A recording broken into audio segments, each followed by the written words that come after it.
What is up, guys? Dakota here, and welcome back to the channel. Now, I'm currently outside, and it's like 32 degrees, so being from Texas, I'm a little cold. But today's video is going to be about something that, even though the JL platform has been out for quite a while, I get a lot of questions on it. There's also a lot of people that think that it's not okay or whatever, and that is adding larger tires on a stock Wrangler Rubicon. In this case, we're going to be talking about my 392.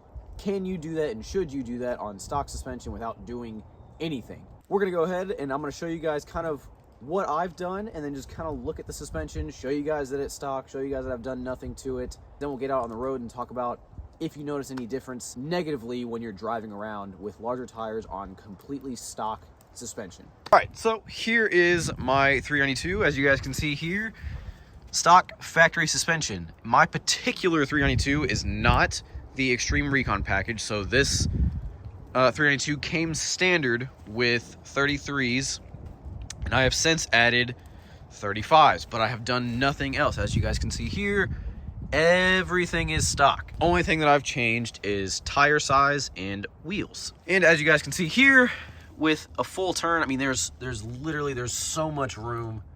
You're not gonna have any issues with rubbing. If you take a look back here, same thing. I mean, you're not going to have any issues with rubbing. Now, a lot of people like to talk about the fact that, you know, oh, well, you shouldn't do that because you're going to have rubbing here or when you flex or whatever. Because a lot of people forget that, or they want to argue the fact, Rubicon models. Now, when I'm bringing this up, I specifically am talking about Rubicon models. That the Rubicons, standard Rubicons, have higher line fenders than the standard Jeeps, whether it's a Sport, a Sahara, a Willys, what have you. But the Rubicons in general were designed, and you can go back and look it up from when they first introduced the JL, were designed to run 35-inch tires. Now, a lot of people love to argue that, but I've literally done it on both my two-door and this. You know, there's video proof of it, taking it off-road, you know, and obviously, as you guys can see, there's still plenty of clearance when the wheels are turned. You don't have to do anything. So what I think we'll do now, because I'm getting cold, is hop in the Jeep and talk about, you know, the different driving dynamics, and do you notice a difference from the suspension and how things act with larger tires that are typically a little bit heavier and on stock suspension geometry and stock everything else.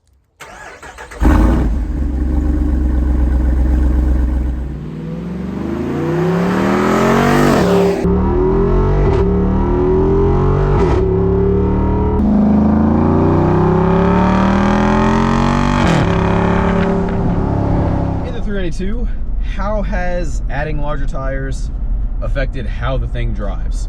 Again, on stock suspension, stock geometry, literally done nothing to it other than just add tire. It's honestly just made it better. You know, when you're talking about driving day to day or on the highway, all you've really done is added sidewall, which typically, as long as you keep the load rating the same, will make the ride quality better. And that's literally what it's done.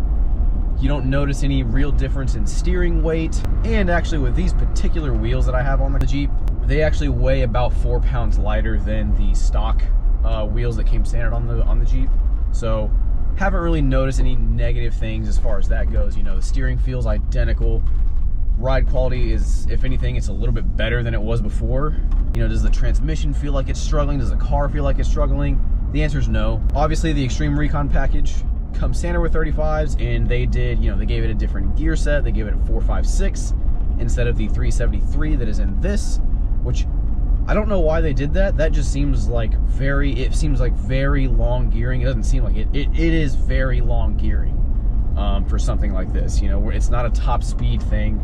I'm sure they just did it for fuel economy, but you know, they could have easily just left the 410s from the regular Rubicon in here, and I feel like that would have been perfect. I mean, I'm hitting some pretty bumpy stuff here, and it feels basically the same. Only real negative that I'd say is if you, depending on where you get it done, you know, or if you do it yourself, is your speedometer will be off by a little bit. You know, like for example, this particular one, the speedo is off by about 5 miles an hour. So when the Jeep says it's doing 60, it's actually doing about 65. Or when it's doing 70, it's actually doing 75. But it feels fine. Everything feels fine, and beyond 75, not that I'd ever go way beyond 75 in this. It's just you will have to, you know, buy like a Taser JL or something and get that tweaked, and then that will also change some of the transmission shift points. I've driven it 18 hours up to Moab, 18 hours back, haven't had any issues. It's been off-road. It's been, you know, whether that was rock crawling, drop off right here, there you go, getting flexy, or whether that was, you know, doing some higher speed stuff. It feels just like it does from the factory. There's no issues, and you won't run into issues. Now, if you do 37s, you could fit 37s with no lift on this, but then when you go off-road, you'll run into a little bit of some rubbing issues. But if you want to be that guy that just has 37s and you don't take it off-road, depending on what 37s you get, and if you go KO2s, they'll fit without having to do really anything.